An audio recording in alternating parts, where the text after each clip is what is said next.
Officer Delaney's fist connected with Marcus Johnson's face with enough force to snap his head backward. The handcuffed 17-year-old straightened slowly before being roughly shoved into the back seat. As the patrol car pulled away from the curb, Marcus closed his eyes and focused on his breathing. Knowing his father would soon be wondering why he hadn't returned from basketball practice, and knowing with absolute certainty that the officers who thought they were teaching some random black kid a lesson had just made the most catastrophic mistake of their careers. They had assaulted the only son of the state attorney general. Before we go any further, comment where in the world you are watching from and make sure to subscribe. The rhythmic bounce of the basketball against the pavement matched Marcus Johnson's heartbeat as he made his way home from evening practice.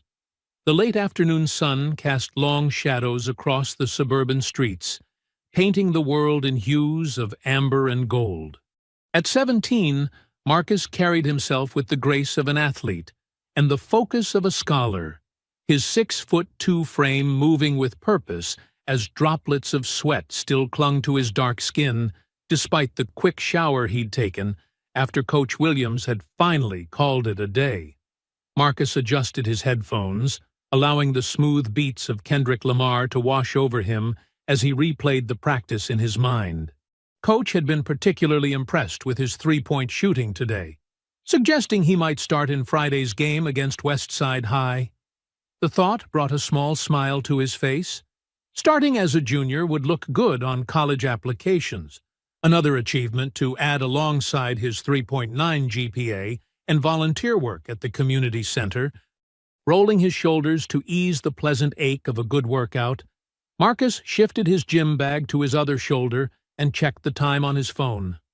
He'd promised his father he'd be home by 6:30 for dinner, which gave him about 20 minutes to make the 15-minute walk. His father, always punctual, valued timeliness almost as much as he valued integrity, a trait that had served William Johnson well in his career as the state's attorney general. Marcus had grown up watching his father build a reputation for fairness and accountability, lessons that had shaped his own approach to life. As he turned onto Maple Street, crossing from the more commercial area surrounding the high school into the residential neighborhood where sprawling homes sat back from tree-lined streets, Marcus noticed the gradual change in his surroundings. The transition between neighborhoods was subtle. Larger yards, fewer pedestrians, more luxury vehicles in driveways. But Marcus had walked this route countless times over the years and barely registered the shift anymore. This was his community too, even if some people still gave him curious glances when he jogged through on weekend mornings. The flash of red and blue lights reflected off a nearby car window caught Marcus's attention, pulling him from his thoughts. He glanced over his shoulder to see a police cruiser moving slowly along the street, about half a block behind him. Something in his chest tightened instinctively. A learned response formed from 17 years of cautionary talks with his father. William had always been clear. Be respectful. Keep your hands visible. Don't make sudden movements. And always, always stay calm. Marcus lowered the volume on his headphones, but didn't remove them, continuing his steady pace while keeping the cruiser in his peripheral vision. The vehicle edged closer, moving at a crawl that matched his walking speed. He considered calling his father, but decided against it. There was no reason to worry him over what was probably nothing. The cruiser pulled alongside him, and Marcus felt his heart rate quicken, despite his attempts to remain composed. He made brief eye contact with the officer in the passenger seat, a middle-aged white man with close-cropped hair and sunglasses, despite the fading daylight. The officer stared back, expressionless, before saying something to his partner. Marcus looked ahead again, maintaining his pace, but suddenly acutely aware of every movement his body made. When the cruiser pulled slightly ahead and then angled toward the curb, blocking his path, Marcus knew his walk home had just become complicated. He stopped, removed his headphones, and let them rest around his neck, remembering his father's words. Hands where they can see them, son. Always. Two officers emerged from the vehicle, moving with the practiced coordination of longtime partners. The driver, a heavier-set man with a reddish complexion, approached with one hand resting casually on his holster. His nameplate read, Morrison. The other officer, the one who had been watching Marcus, circled slightly wider, positioning himself to Marcus's left. His nameplate identified him as Delaney. "Afternoon," Officer Morrison said, his tone neutral but his eyes sharp and assessing. "Mind if we ask what you're doing in this neighborhood?" Marcus felt a familiar weight settle in his stomach, the burden of having to justify his presence in spaces where some believed he didn't belong.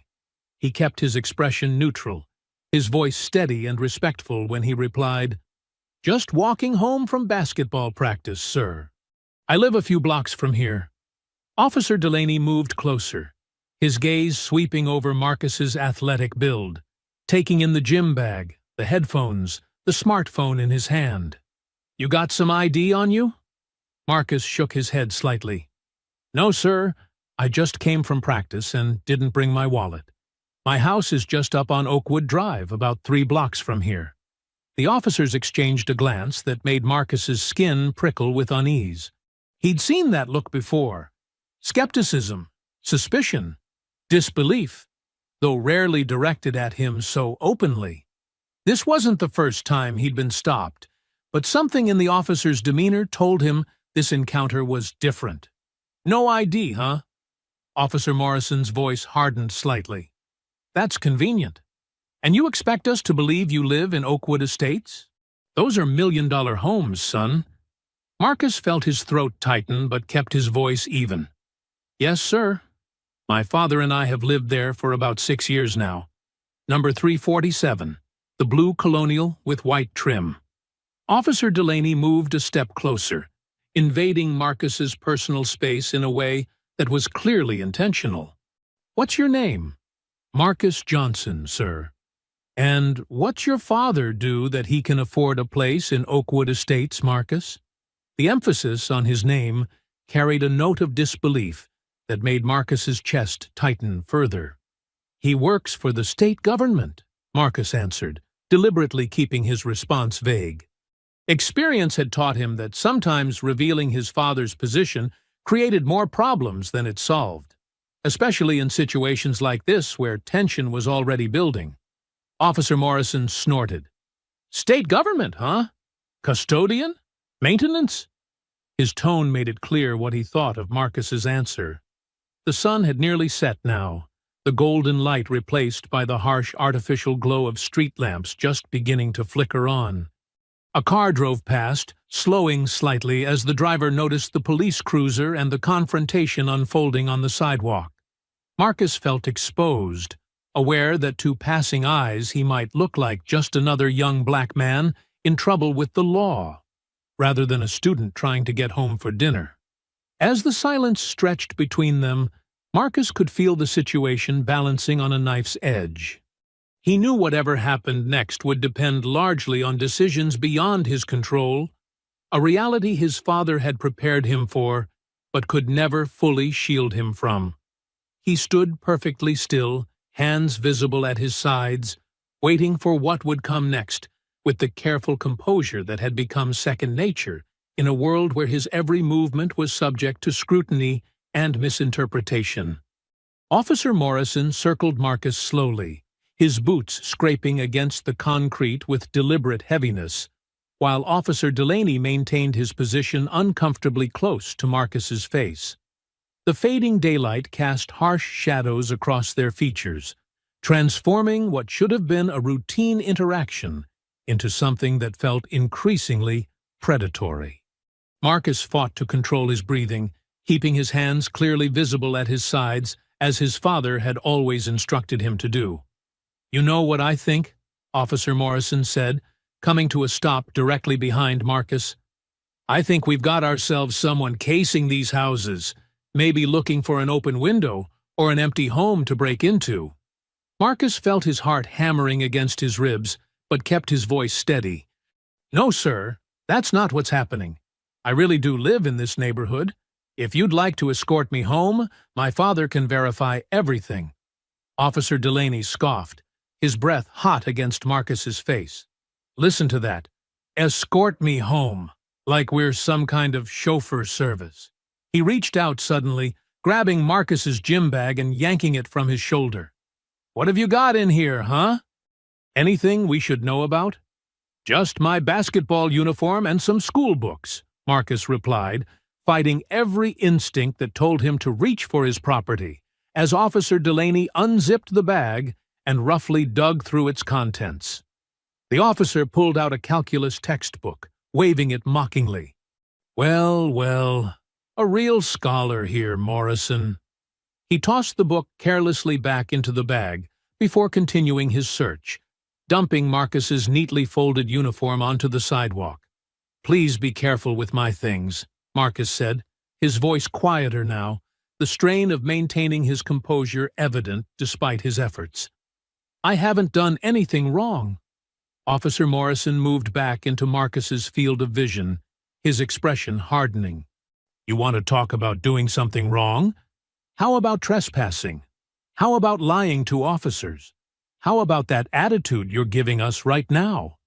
"I'm not giving any attitude, sir," Marcus replied, his gaze locked straight ahead rather than meeting the officer's eyes, another lesson from his father's careful instructions about surviving encounters like this. "And I'm not trespassing. I live here." Officer Delaney had finished rifling through the gym bag, finding nothing of interest, and turned his attention to Marcus's pockets. "Empty them," he commanded, gesturing impatiently. Marcus slowly reached into his sweatpants pockets, producing only his phone, house key, and some loose change. Officer Delaney snatched the phone from his hand, examining the lock screen. A photo of Marcus with his father at a law school fundraiser. "Fancy phone for a kid," Delaney remarked, turning it over in his hand. "Where'd you get this? Who'd you take it from?" "It's my phone," Marcus said, a note of frustration finally creeping into his voice, despite his best efforts. "My father got it for me for my birthday last year." Morrison moved closer, crowding Marcus from the other side. "Your father who works for the state government, right? The one who bought that $1 million house on Oakwood? You expect us to believe that?" A car slowed as it passed, the driver watching the scene with visible concern. For a moment, Marcus felt a surge of hope that someone might stop, might witness what was happening. But the vehicle continued on after a warning glare from Officer Morrison. "Look," Marcus said, trying a different approach. "You can call my father if you want to verify. His number is in my phone. Or we can walk to my house. It's really just a few blocks from here." Officer Delaney's hand suddenly shot out, gripping Marcus's upper arm with bruising force. "You trying to tell us how to do our job now? Sounds like you need to learn some respect." Marcus winced at the painful grip, but remained still, remembering his father's most urgent warning. "Don't resist, even when they're wrong, even when it's unfair." "I respect your authority, sir. I'm just trying to explain the situation."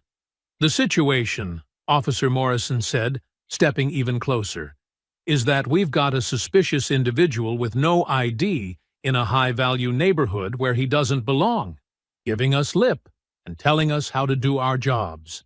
He nodded to Delaney. "I think we need to continue this conversation down at the station." Officer Delaney's grip tightened further as he began to turn Marcus toward the police cruiser. "Let's go, smart guy. Maybe a trip downtown will refresh your memory about where you really live."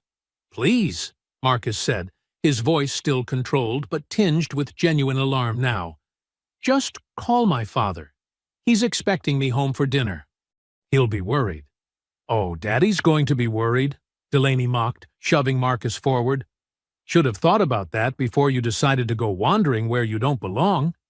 Marcus stumbled slightly under the force of the shove, but caught himself, careful not to make any movement that could be interpreted as resistance. "My father is William Johnson," he said, finally deciding that revealing his father's identity might be his only option. "He's the state attorney general." Both officers froze momentarily, before exchanging glances. Officer Morrison's expression darkened, and his voice dropped dangerously. "You think that's funny? You think making up lies about who your daddy is will help you right now?" "I'm not lying," Marcus insisted, a cold dread spreading through him as he realized that the truth was only making his situation worse. "My father is William Johnson, the Attorney General. You can verify that if you—" The rest of his sentence was cut off as Officer Morrison suddenly grabbed the front of his shirt, slamming him back against the cruiser with enough force to knock the wind from his lungs. "That's enough of your smart mouth," he growled, his face inches from Marcus's. "One more word about being the Attorney General's son, and I'll add impersonating a public official to your charges." Marcus felt the cold metal of the car against his back, the officer's forearm now pressing against his chest, pinning him in place. The situation was spiraling beyond anything he'd prepared for, beyond what his father's careful instructions had covered. He could feel panic trying to claw its way up his throat, but forced himself to breathe, to think. "Hands on the vehicle," Officer Delaney commanded, spinning Marcus around roughly and kicking his feet apart. "You know the drill." And Marcus did know, though he'd never experienced it himself. The ritualized positioning of the body for a search, the vulnerability of the stance, the power dynamic it enforced. He spread his fingers against the cool metal of the police cruiser as Officer Delaney began patting him down with unnecessary roughness, all while Officer Morrison stood watch, hand resting on his holster. Officer Delaney's hands were anything but gentle as they moved roughly across Marcus's body, the pretense of a professional pat-down abandoned in favor of something that felt more like intimidation. Marcus kept his forehead pressed against the cool metal of the police cruiser, eyes closed, focusing on his breathing while trying to ignore the uncomfortable sensation of strange hands invading his personal space. "Nothing here," Delaney finally announced, sounding almost disappointed. "No weapon, no drugs." Officer Morrison grunted in response. "Turn around," he ordered Marcus, who complied slowly, careful to keep his movements deliberate and non-threatening. The officer's face was flushed with what seemed like a building anger, as though Marcus's lack of contraband was somehow a personal affront. "So you still sticking with that story about living in Oakwood? About your daddy being the big-shot Attorney General?" "It's the truth," Marcus replied, keeping his voice level despite the churning in his stomach. "My father is William Johnson. We live at 347 Oakwood Drive. You can verify—" Morrison's hand shot out, shoving Marcus hard against the cruiser. "I told you to cut that crap. You think we're stupid? You think we don't know who the Attorney General is?" Marcus felt his back slam into the vehicle, the impact sending a jolt of pain up his spine. He swallowed hard, fighting to maintain his composure even as his heart hammered against his ribs. "I'm not lying. Please, just call the number in my phone, or drive me home. It's less than 5 minutes from here. You hear this kid, Delaney?" Morrison turned to his partner with an exaggerated expression of disbelief. "Still running his mouth about living in Oakwood, like some baller or something." Delaney shook his head, a smirk playing at the corners of his mouth. "Yeah, and I'm the damn governor. Look, kid, drop the act. Tell us where you really live, where you really got that fancy phone from, and maybe we can work something out." "I've told you the truth," Marcus insisted, feeling a rare flash of frustration breaking through his carefully maintained calm. "This is my neighborhood. I'm just trying to get home." Morrison leaned in close, his breath hot against Marcus's face. "You calling us liars, boy? You think we don't know who belongs in this neighborhood and who doesn't?" The word boy hit Marcus like a physical blow, laden with centuries of history and degradation that he'd been taught about since he was old enough to understand. He bit the inside of his cheek, forcing back the words that threatened to spill out. "Nothing to say now?" Delaney taunted, circling around to flank him from the other side. Cat got your tongue? Marcus took a deep breath. I'd like to call my father, he said, his voice quieter now but steady. I have the right to make a phone call. Morrison's laugh was harsh and without humor. You watch too much TV, kid. You're not under arrest yet, so you don't get a phone call. Right now, you're just a suspicious person being questioned. And so far, all you've done is lie to officers and give us attitude. I haven't lied about anything, Marcus responded, his patience beginning to fray, despite his best efforts. He glanced at Morrison's badge number, trying to memorize it in the dim light. Officer Morrison, please just... So now you're staring at my badge? Morrison cut him off, voice rising. You planning to make a complaint? Is that your game? No, sir. I just... Hands behind your back, Morrison barked suddenly, reaching for his handcuffs. You're being detained for further questioning. Marcus felt a cold wave of dread wash over him. On what charge? He asked, even as he began to comply, knowing resistance would only make things worse.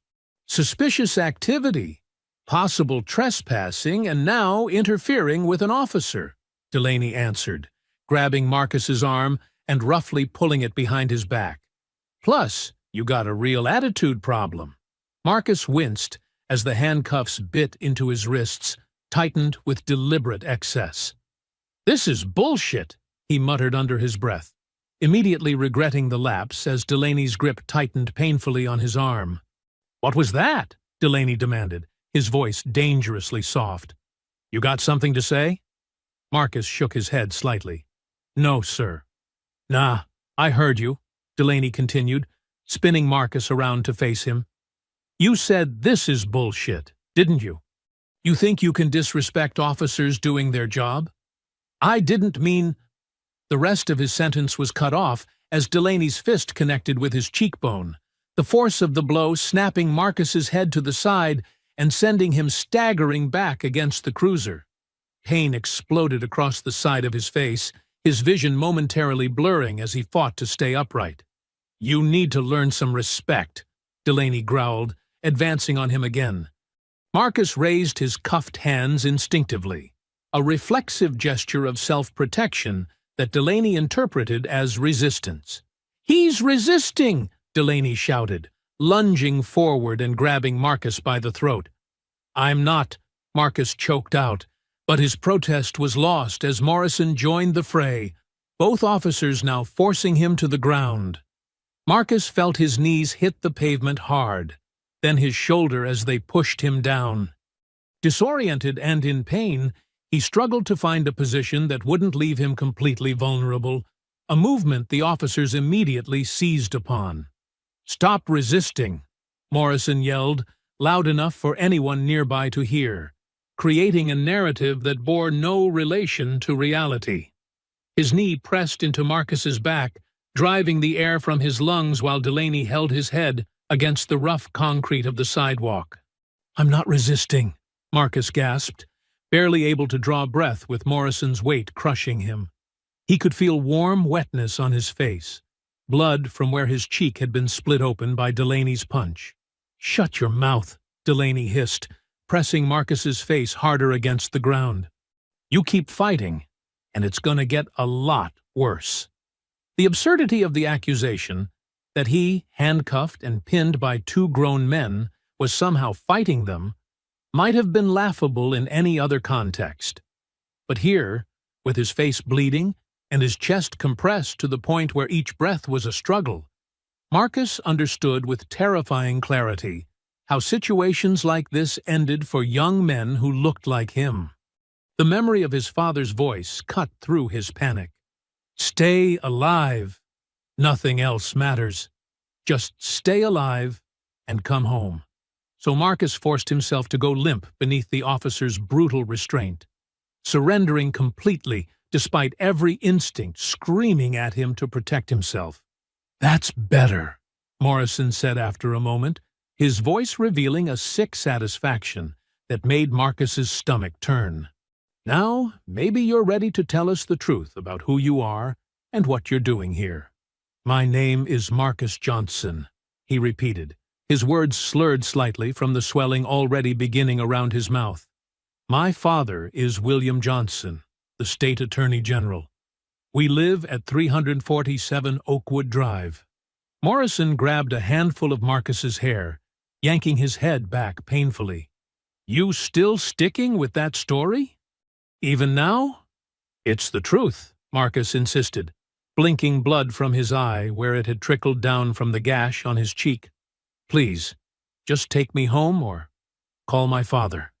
The officers exchanged glances over his prone form, something passing between them that Marcus couldn't read. Then Morrison nodded, and they hauled him roughly to his feet. "All right, tough guy," Delaney said, shoving Marcus toward the cruiser. "You want to play it this way? Fine. Let's go downtown and sort this out." As they approached the vehicle, Marcus saw a woman walking her dog on the opposite side of the street, watching the scene with obvious concern. For a moment, their eyes met, and Marcus felt a flicker of hope. "Ma'am," he called out, his voice strained but carrying clearly across the street. "Could you please call William Johnson at the Attorney General's office?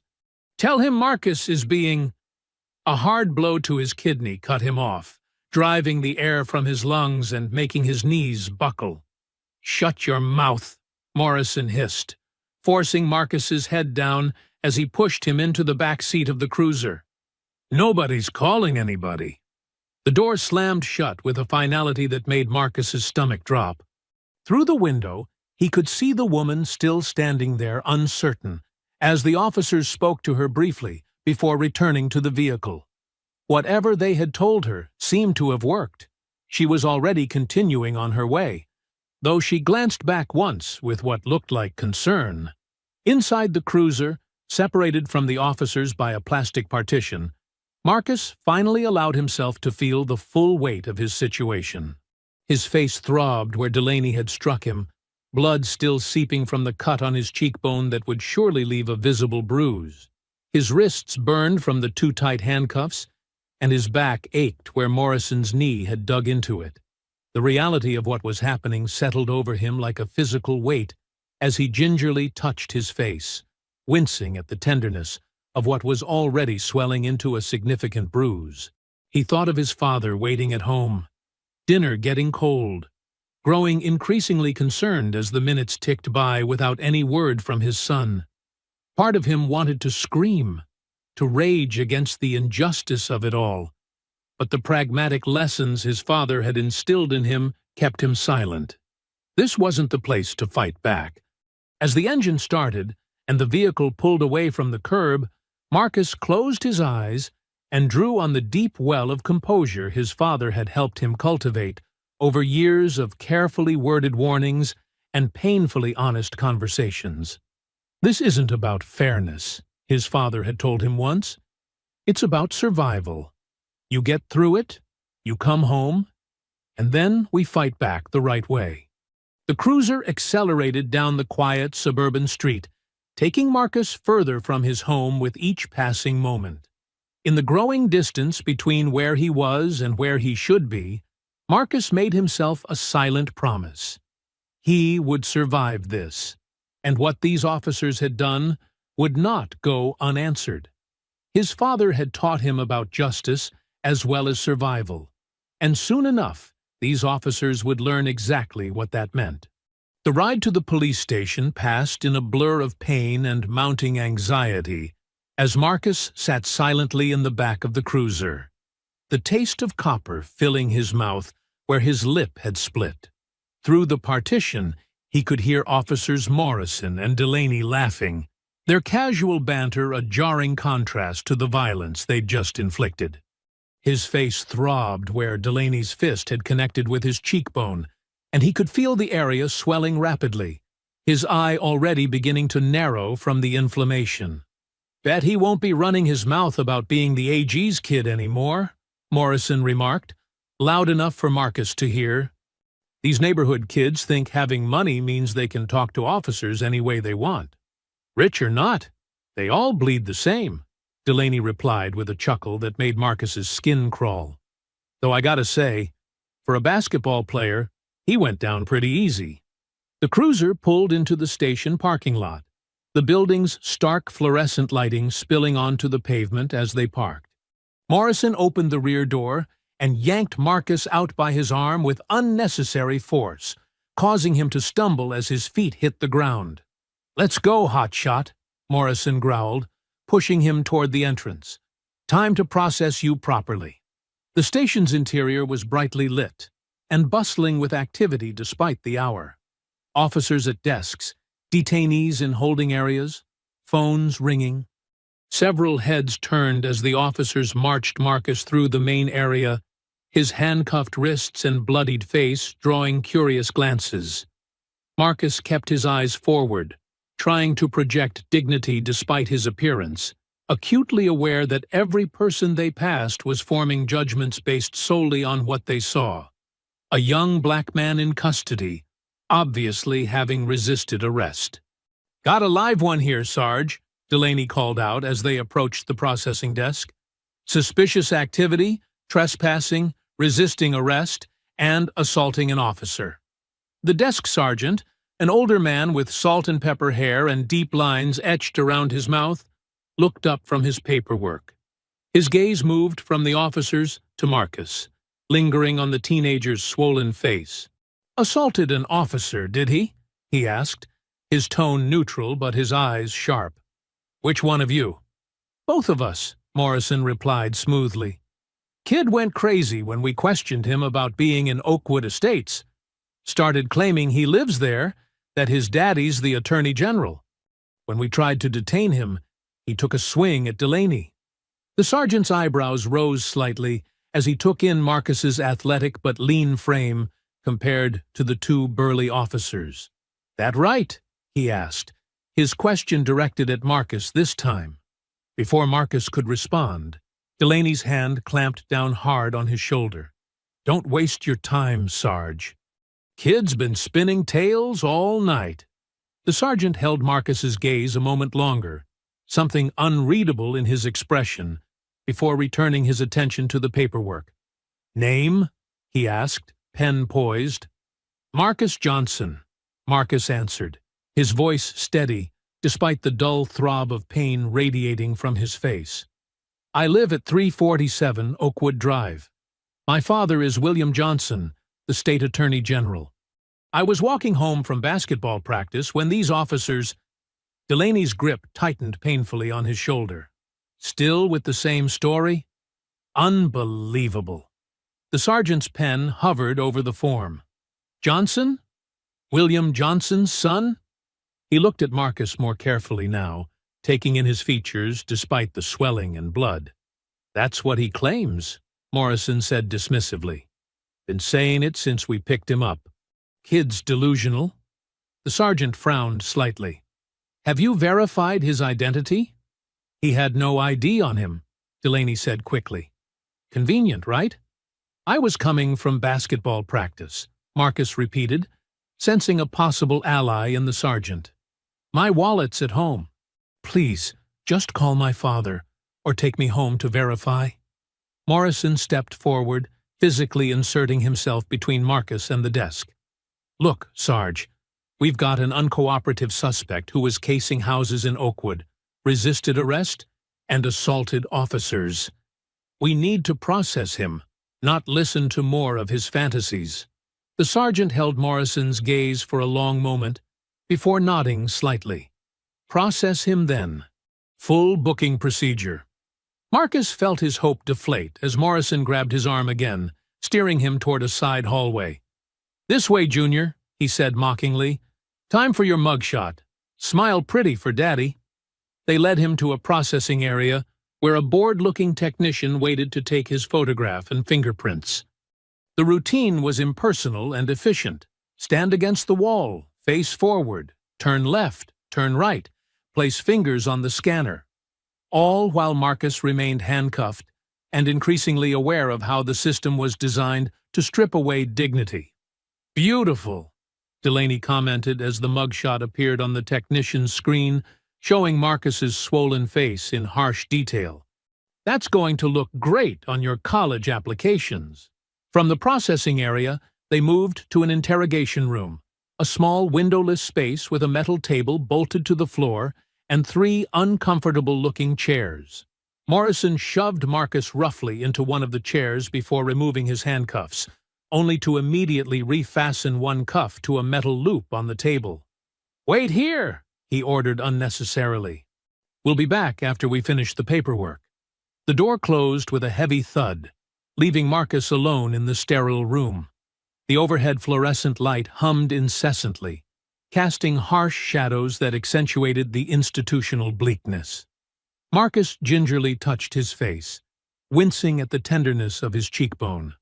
The skin had split where Delaney's knuckles had connected, leaving a laceration that had mostly stopped bleeding, but would likely need stitches. He tried to organize his thoughts, to plan what he would say when the officers returned, but fatigue and pain made focus difficult. What had started as a routine walk home from practice had spiraled into a nightmare that seemed to be getting worse by the minute. He thought of his father, who would surely be worried by now. Dinner would have gone cold. Calls to his cell phone would be going unanswered. How long before his father started making calls, activating the resources at his disposal to find his missing son? The door opened abruptly, startling Marcus from his thoughts as Officers Morrison and Delaney re-entered, accompanied by a third man in plain clothes, a detective, based on the badge clipped to his belt. The detective's eyes immediately went to Marcus's face, his expression hardening slightly before smoothing into professional neutrality. "So," the detective began, taking the seat across from Marcus, while the officers remained standing like sentinels on either side of the door. "I'm Detective Rivera. I understand we've had some trouble tonight." "Yes, sir," Marcus replied, straightening in his chair despite the discomfort. "These officers stopped me while I was walking home from basketball practice. When I explained who I was and that I live in the neighborhood, they accused me of lying, handcuffed me, and assaulted me." He gestured toward his face with his free hand. This was from Officer Delaney's fist, not from any resistance on my part. Morrison stepped forward, his face flushing. "That's not how it happened, Detective. This kid was acting suspicious in Oakwood Estates. When we questioned him, he became belligerent, then physically resistant when we attempted to detain him." "I didn't resist," Marcus countered firmly. "I was complying with all instructions. Officer Delaney struck me after I muttered something under my breath. Then they both tackled me to the ground while I was already handcuffed." Detective Rivera's gaze moved between Marcus and the officers, his expression revealing nothing of his thoughts. "Quite the different accounts," he observed neutrally. "What were you doing in Oakwood Estates?" "I live there," Marcus repeated, fighting to keep the frustration from his voice. 347 Oakwood Drive. With my father, William Johnson." "The Attorney General," Rivera stated, neither a question nor an acceptance. "Yes, sir." Rivera turned to the officers. "Did you attempt to verify his address or identity?" Delaney shifted his weight. "Kid had no ID. Said his wallet was at home. Convenient excuse." "I was coming from basketball practice," Marcus explained for what felt like the 100th time. "I didn't take my wallet with me to the gym." "And you didn't offer to just drive him to the address he gave to verify?" Rivera asked the officers, his tone carefully professional. "Detective," Morrison interjected, "we had a suspicious individual in a high-value neighborhood who couldn't produce ID and became increasingly belligerent when questioned. Standard procedure is to bring them in for proper identification." Rivera nodded slowly, then returned his attention to Marcus. "You're entitled to a phone call. Who would you like to contact?" Before Marcus could answer, the door to the interrogation room swung open, and the desk sergeant appeared, his expression unusually tense. "Detective," he said, ignoring the officers, "the young man's phone call has already been made. His father is here." A beat of silence followed the announcement, broken by Delaney's dismissive snort. "Sure he is. And I'm the commissioner." The sergeant's face remained grave. State Attorney General William Johnson is in the lobby demanding to see his son and the officers who arrested him. He's already called the chief. The color drained from Morrison's face as Rivera stood up abruptly. "Uncuff him," the detective ordered, his voice taking on a new urgency. "Now." Delaney hesitated, looking to Morrison, who seemed frozen in place. "Detective, procedure requires—" "I said uncuff him, officer." "Now." Rivera's tone left no room for argument. As Delaney reluctantly moved to remove the handcuff from Marcus's wrist, footsteps echoed in the hallway.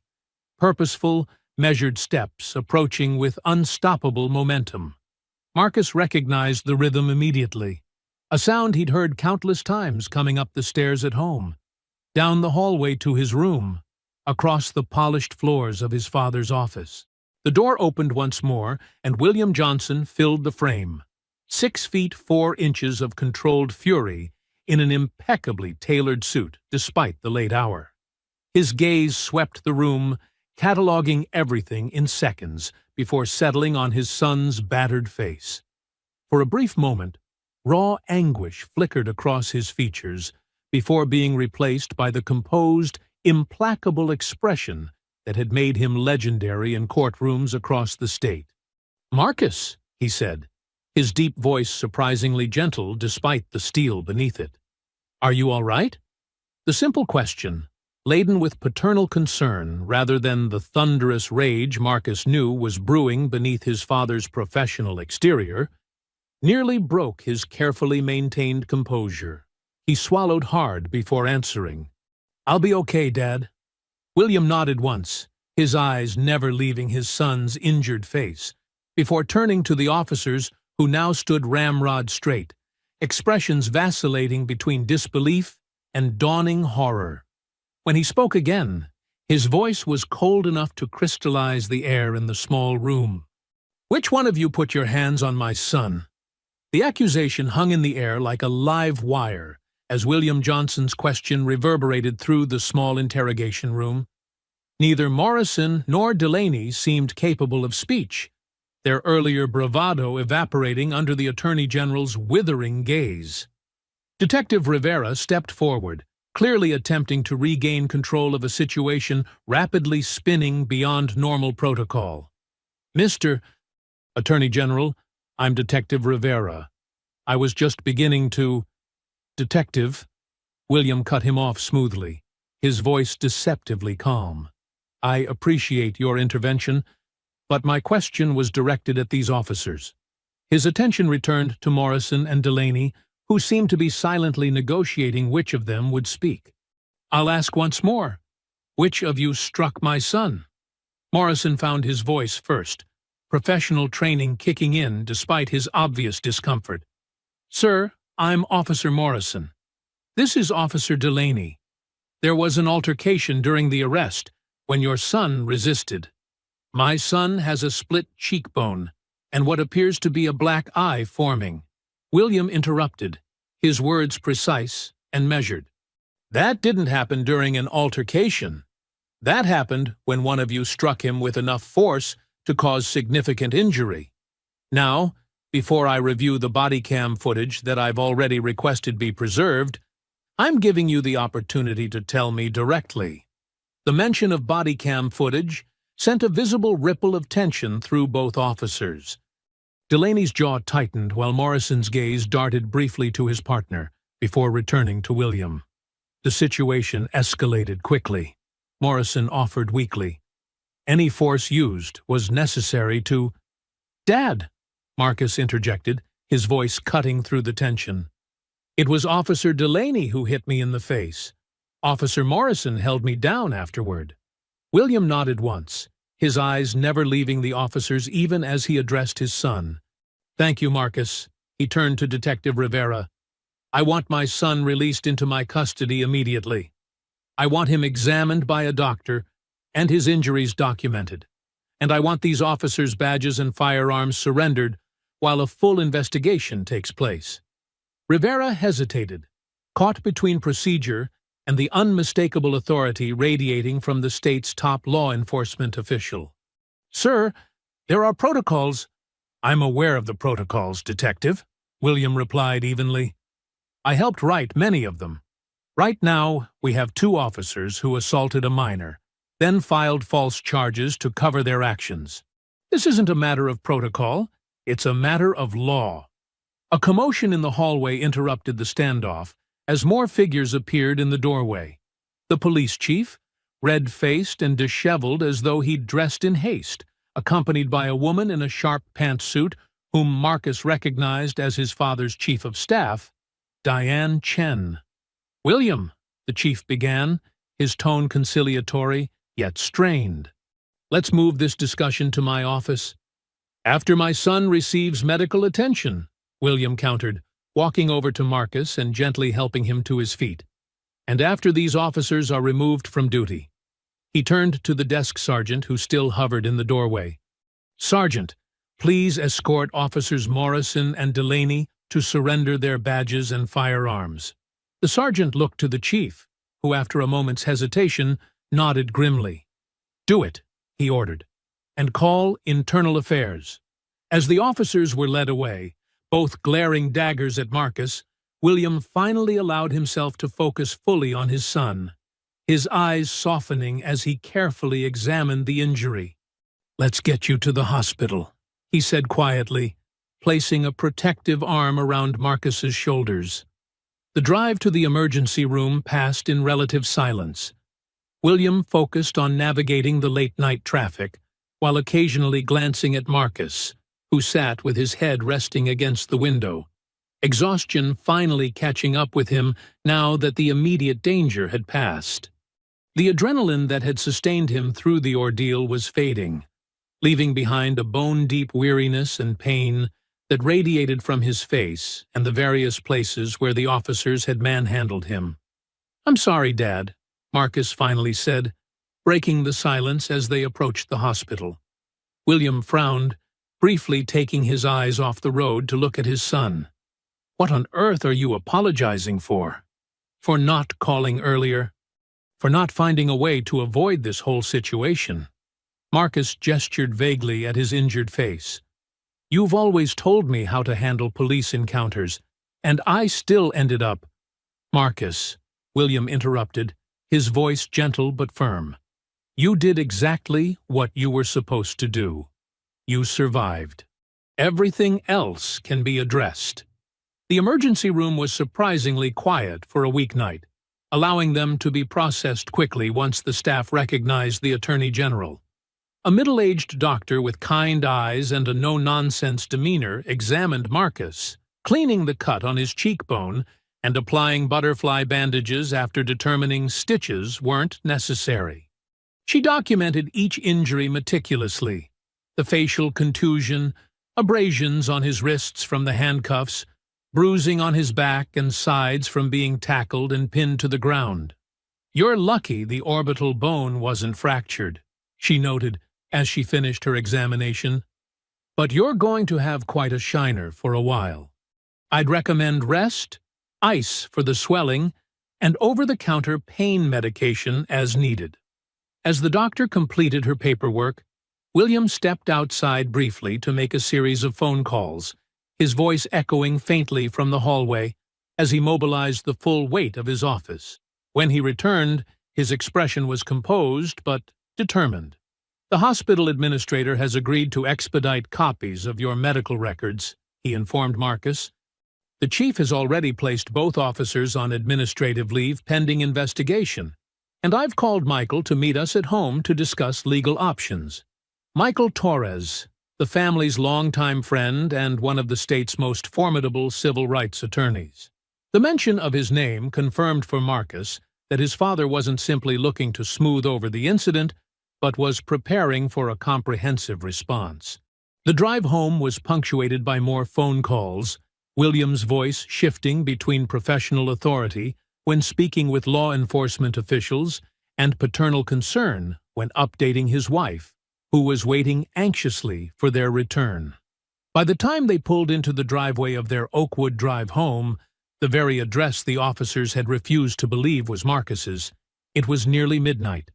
Marcus's mother, Catherine, a federal judge whose usual composure matched her husband's, gasped audibly when she saw her son's face under the bright light of the entryway. "Oh, Marcus," she whispered, gently embracing him before her gaze hardened with the same controlled fury he'd seen in his father's eyes at the police station. "They will answer for this," she stated, not a threat, but a simple declaration of fact. Michael Torres arrived shortly thereafter, his normally jovial demeanor replaced by the focused intensity that had won him landmark cases against police departments across the state. As the adults gathered in the living room, Marcus found himself recounting the events of the evening for the third time, describing each detail with a clarity that surprised even him. The officer's initial approach, their dismissal of his explanation, the escalating hostility, and finally, the violence. "They didn't believe you lived here?" Michael asked incredulously, shaking his head. "Even when you gave them the exact address?" "They didn't want to believe him," William corrected, his voice tight with controlled anger. "This wasn't about verification. It was about power. They saw a young black man in an affluent neighborhood and made assumptions. When Marcus challenged those assumptions by insisting on his right to be there, they responded with force." Catherine, who had been taking notes throughout Marcus's account, looked up from her legal pad. "What about witnesses? You mentioned a woman walking her dog." Marcus nodded. "She saw part of it. She was across the street when they pushed me into the police car. I called out to her, asked her to contact Dad, but the officers cut me off." "We'll find her," Michael assured them. "Between the body cam footage, your medical records, and witness statements, we'll build an airtight case." As the discussion continued, Marcus felt a strange disconnection, as though he were observing the scene from outside his body. This was hardly the first time his parents had discussed legal strategy in this room. It was an occupational hazard of being raised by a top prosecutor and a federal judge, but it was the first time he'd been at the center of such a discussion. The victim, the wronged party, the example. A memory surfaced, his father sitting him down at age 12 after Tamir Rice's death, explaining with painful honesty the realities of being black in America. "The world will not always see you as I do," William had told him, his voice heavy with the weight of generations of similar conversations. "They will not see your grades or your character or your potential. Some will see only your skin, and they will make judgments based on that alone. It isn't fair. It isn't right. But understanding this reality might one day save your life." 5 years later, that lesson had indeed potentially saved his life. The careful compliance, the controlled responses, the strategic decision about when to reveal his father's identity. Marcus had followed the playbook faithfully, yet still ended up bloodied and handcuffed in a police station. The injustice of it burned in his chest, even as exhaustion threatened to overwhelm him. "Marcus needs rest," Catherine finally said, noticing her son's drooping eyelids. "We can continue this tomorrow." William nodded in agreement, placing a gentle hand on Marcus's shoulder. "Go get some sleep, son. Your mother and I will handle things from here."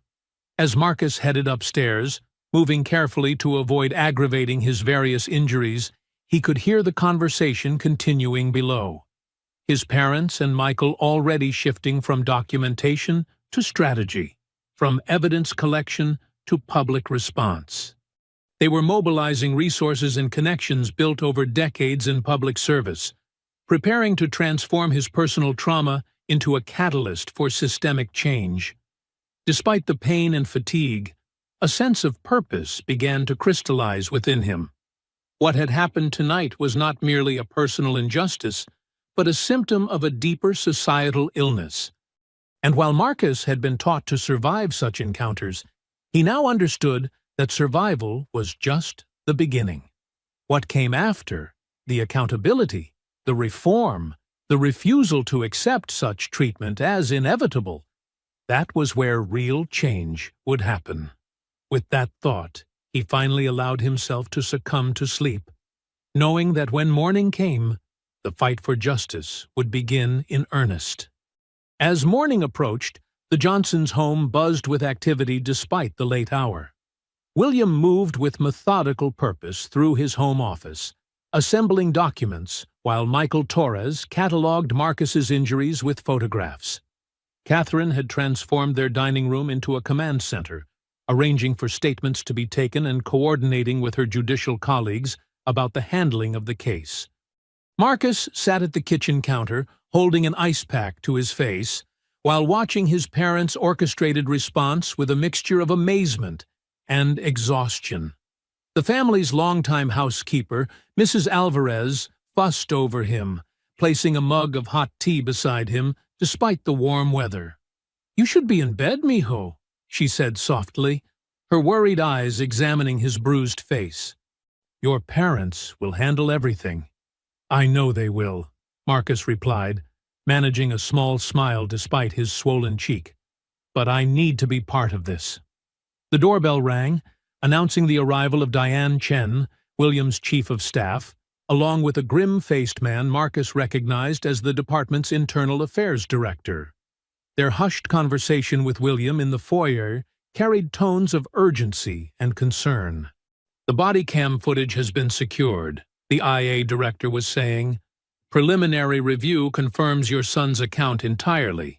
It's damning." William nodded, unsurprised.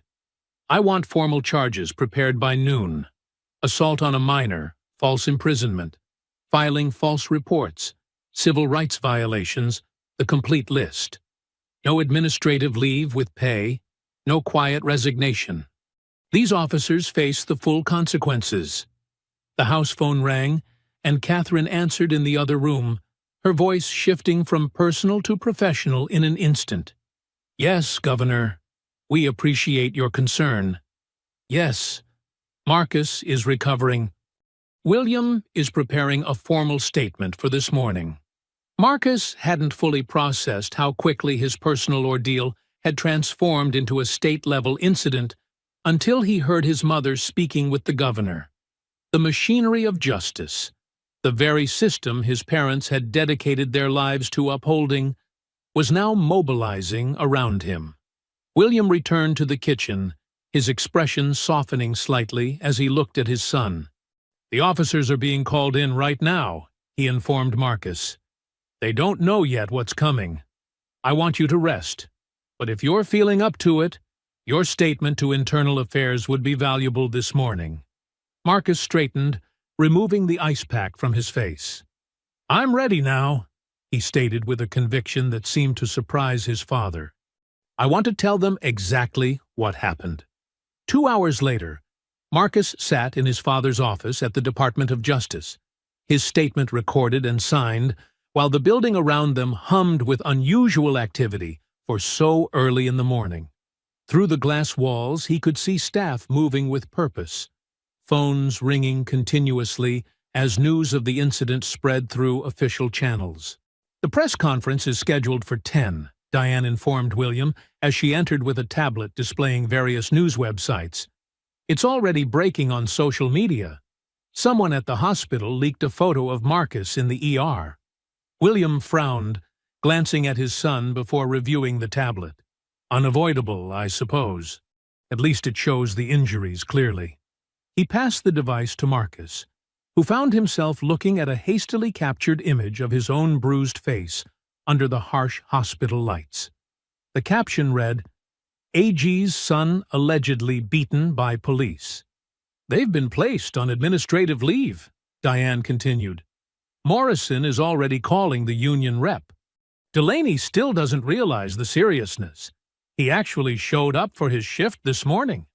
A knock at the door preceded the entrance of Captain Reynolds, the police chief's deputy, who'd been tasked with handling the department's response.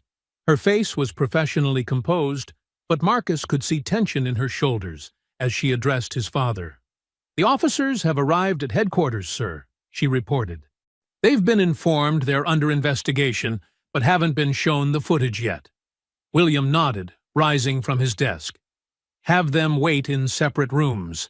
I'll be there shortly." He turned to Marcus. "You don't have to attend this part if you don't want to." Marcus stood as well, straightening his shoulders despite the pain. "I want to be there," he said firmly. "I want them to see me."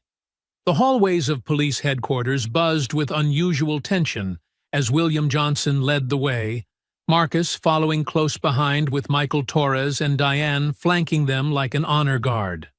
Officers they passed straightened instinctively, some averting their eyes from Marcus's bruised face, while others stared with undisguised curiosity. Word had clearly spread about who had been arrested and who had come to claim him. Captain Reynolds met them at the elevator, her professional demeanor barely concealing her discomfort. "Attorney General, we've placed Officers Morrison and Delaney in separate conference rooms as requested. The chief is on his way in from home." William nodded curtly. "Which room is Morrison in?" "Conference room A, sir." "I've instructed both officers not to communicate with each other or anyone else about the incident until further notice." The elevator ride passed in tense silence, Marcus standing tall despite the persistent ache in his face and the stiffness in his shoulders. His father's contained fury was almost palpable in the confined space, a controlled storm that Marcus had witnessed only rarely in his lifetime. The doors opened onto an administrative floor, revealing a corridor lined with glass-walled conference rooms. Through one set of windows, Marcus could see Officer Morrison sitting alone at a table, nervously tapping his fingers. The man looked smaller somehow, stripped of the authority that had made him so intimidating the night before. When he glanced up and spotted Marcus standing beside his father, his face drained of color. "I'd like to speak with Officer Morrison first," William stated, his voice deceptively calm. "Marcus, you can wait with Diane if you prefer." "No, I'm coming in," Marcus replied, squaring his shoulders. "I want him to see exactly what he did." As they entered the conference room, Morrison rose automatically, police training kicking in despite the circumstances. "Sir," he began, voice tight with poorly concealed anxiety, "I understand there's been a complaint about last night's arrest procedure." William's laugh held no humor. "A complaint? Is that what you call this?" He gestured to Marcus's face, the bruising now fully developed into a spectacular array of purple and blue beneath the fluorescent lights. "My son was assaulted while handcuffed and compliant. That goes well beyond a complaint, Officer Morrison." Morrison swallowed visibly, gaze darting between father and son. "Sir, with all due respect, the situation last night was complex. We had reports of suspicious activity in Oakwood Estates, and when we encountered your son, he was unable to produce identification." "Because I was coming from basketball practice," Marcus interjected, meeting Morrison's eyes steadily. "I told you exactly who I was and where I lived. You chose not to believe me." Michael Torres stepped forward, placing a folder on the table. "Officer Morrison, we've already reviewed the body cam footage. It clearly shows that at no point did Marcus resist arrest or act aggressively toward either you or Officer Delaney. It also clearly shows your partner striking Marcus without provocation while he was handcuffed." Morrison's professional facade cracked slightly. "Attorney General, I want to be clear that I didn't personally strike your son. That was Officer Delaney's action, not mine." "But you didn't stop him," William observed coldly. "You then participated in tackling my handcuffed son to the ground, filing a false report claiming he resisted arrest, and processing charges you knew to be fraudulent." The officer's gaze dropped to the table. "I followed procedure for a suspect who—" "A suspect?" William interrupted, his voice rising for the first time. "He's a 17-year-old boy walking home from basketball practice, in his own neighborhood, to his own house. The address he gave you repeatedly was correct. At what point did your procedure require assaulting a minor?" Morrison had no answer, his earlier confidence evaporating under the Attorney General's withering scrutiny. Marcus watched the exchange with a strange detachment, as though observing a scene in which he was both central character and silent witness. The dynamic had shifted so completely.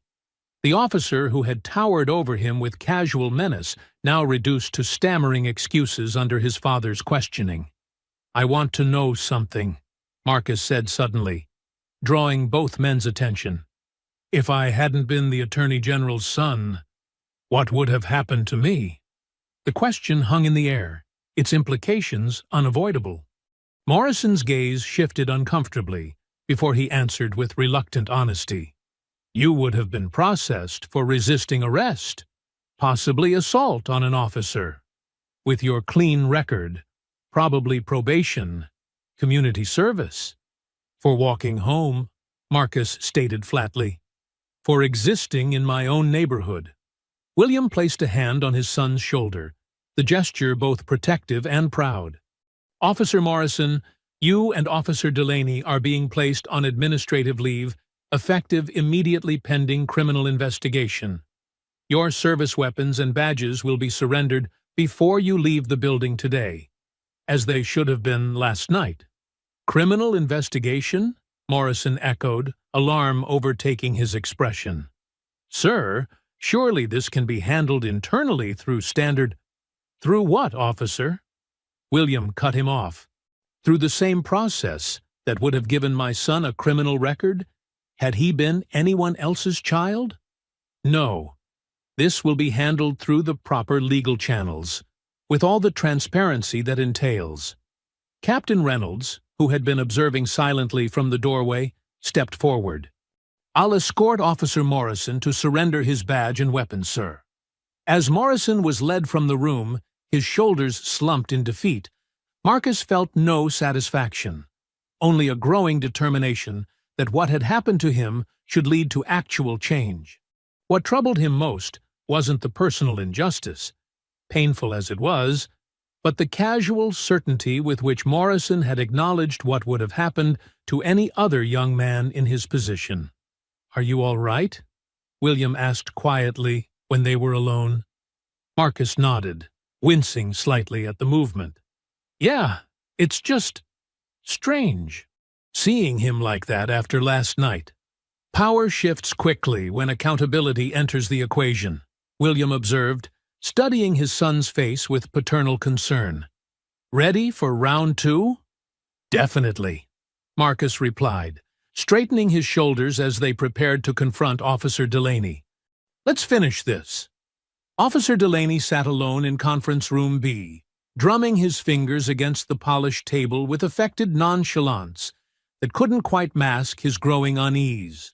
Unlike Morrison, whose anxiety had been evident from the moment they entered the station, Delaney maintained a posture of defiance, chin raised, shoulders squared, jaw set in stubborn lines that suggested he still believed he'd done nothing wrong.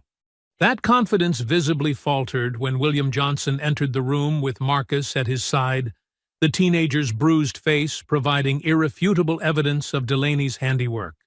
"Officer Delaney," William began without preamble, his voice carrying the quiet authority that had made him a formidable presence in courtrooms across the state. "I believe you and I have matters to discuss regarding your conduct last night."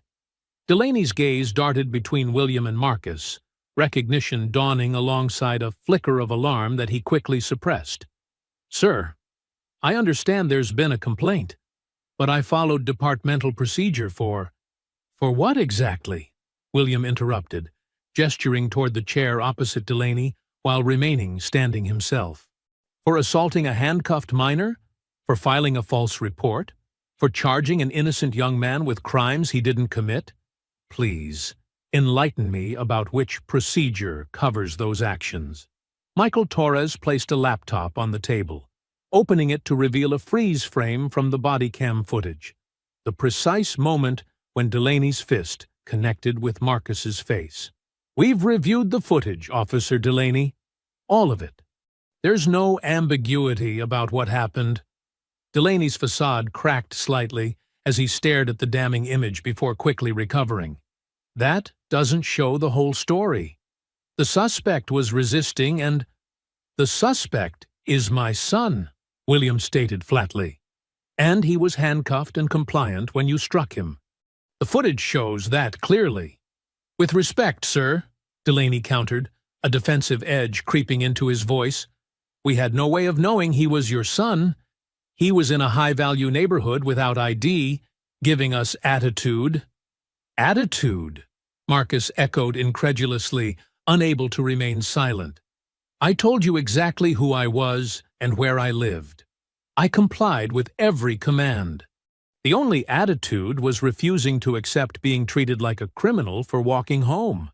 Delaney's gaze hardened as he addressed Marcus directly for the first time. "You muttered something disrespectful under your breath. You tensed up when I was cuffing you." "I flinched because you were hurting me," Marcus replied evenly, meeting Delaney's glare without wavering. "And even if I had said something disrespectful, that doesn't justify punching me while I was handcuffed." William's hand came to rest supportively on Marcus's shoulder before he addressed Delaney again. "Officer, the body cam footage shows you striking my son with enough force to nearly fracture his orbital bone. It shows you and Officer Morrison tackling him to the ground while he was already restrained. It shows you filing a report claiming he assaulted you when no such thing occurred." His voice remained measured, but the cold fury beneath it was unmistakable. "These aren't matters of perception or interpretation. They're documented facts." Something in Delaney seemed to snap as the reality of his situation finally penetrated his defenses. "Look," he said, leaning forward with an air of confidential urgency, "maybe things got a little out of hand last night, but this happens all the time. Kids giving us lip, claiming they live in neighborhoods where they don't belong. 99% of the time, we're right to be suspicious." "And that justifies assault in your mind?" William asked quietly. "That makes it acceptable to inflict physical harm on a handcuffed teenager because you didn't believe where he lived." Delaney's expression hardened again. "With all due respect, sir, you don't know what it's like out there. We make split-second decisions to protect these communities. Sometimes things get physical. That's the reality of police work." "I'm very familiar with the realities of police work, Officer Delaney," William replied, his tone cooling several degrees. "Just as I'm familiar with your service record. 3 excessive force complaints in the past 2 years, all involving young black men, all dismissed during internal review." The color drained from Delaney's face. "You've been looking into my record?" "I am the Attorney General," William reminded him simply. "And yes, I've reviewed both your record and Officer Morrison's. What I found suggests a pattern, not an isolated incident." Captain Reynolds, who had returned after escorting Morrison to surrender his badge and weapon, stepped forward from her position by the door. "Officer Delaney, you are being placed on administrative leave, effective immediately pending criminal investigation. You will surrender your badge and service weapon before leaving the building." "Criminal investigation," Delaney repeated, his voice rising with indignation. "For doing my job? This is—" "Your job does not include assaulting minors," William interrupted, his patience visibly thinning. "Nor does it include filing false reports to cover those assaults. These are criminal actions, Officer Delaney, and they will be treated as such." Delaney's gaze shifted to Marcus, something ugly flickering in his expression. "So the AG's kid gets special treatment. Must be nice having Daddy clean up your messes." Marcus stiffened at the accusation, but William's response came first, his voice dropping to a dangerous quiet. "Let me be perfectly clear, Officer Delaney. This isn't about special treatment. This is about holding accountable an officer who abused his power and assaulted a minor. The fact that the minor happens to be my son means I have the resources and position to ensure that accountability happens swiftly and transparently. But make no mistake, this would be happening regardless." He leaned forward slightly, his imposing height combined with the authority of his office, creating a presence that seemed to fill the room. "And if you believe for one moment that I wouldn't pursue the same justice for any other young man subjected to similar treatment. You fundamentally misunderstand both my office and my character." The silence that followed was broken only when Captain Reynolds stepped forward again. "Officer Delaney, please come with me to surrender your badge and weapon." For a moment, it seemed Delaney might refuse. His jaw worked silently, hands curling into fists on the table's surface. But whatever defiance remained within him withered under William Johnson's unwavering gaze. He stood slowly, shoulders slumping in defeat as the full weight of his situation finally registered. "This isn't right," he muttered, more to himself than anyone else as he followed Reynolds toward the door. "This isn't how it's supposed to go." As Delaney passed, Marcus spoke up one final time, his voice steady despite the emotion tightening his throat. "Officer Delaney, I want you to know something. If I hadn't been the Attorney General's son, you would have gotten away with this, just like you did those other 3 times. That's what isn't right." Delaney offered no response beyond a darkening of his already thunderous expression as he was led from the room, leaving Marcus and William alone with Michael Torres, who began gathering his materials from the table. "That went about as expected," Michael observed grimly. "Neither of them sees the fundamental problem with their actions. In their minds, the only mistake was choosing the wrong target." William nodded, his professional demeanor softening slightly now that the confrontations were complete. "Marcus, how are you holding up? We can head home if you need to rest." "I'm okay," Marcus assured him, though fatigue was beginning to weigh heavily on his shoulders. "What happens next?" William checked his watch before answering. "The chief should be arriving shortly. I want to review the next steps of the investigation with him personally. Then we need to prepare for the press conference at noon." "Press conference?" Marcus echoed, suddenly remembering that his father's position meant this incident wouldn't remain private for long. "Yes," William confirmed, his expression softening further as he regarded his son. "This isn't just about what happened to you, Marcus. It's about ensuring it doesn't happen to others. That means making it public, making it matter." He paused, studying Marcus's bruised face. "But you don't have to participate if you don't want to. Your privacy.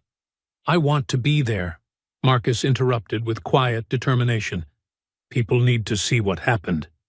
They need to know."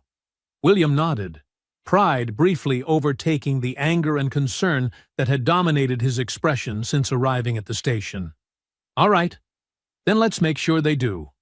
As they exited the conference room, the administrative floor had taken on the charged atmosphere of crisis management.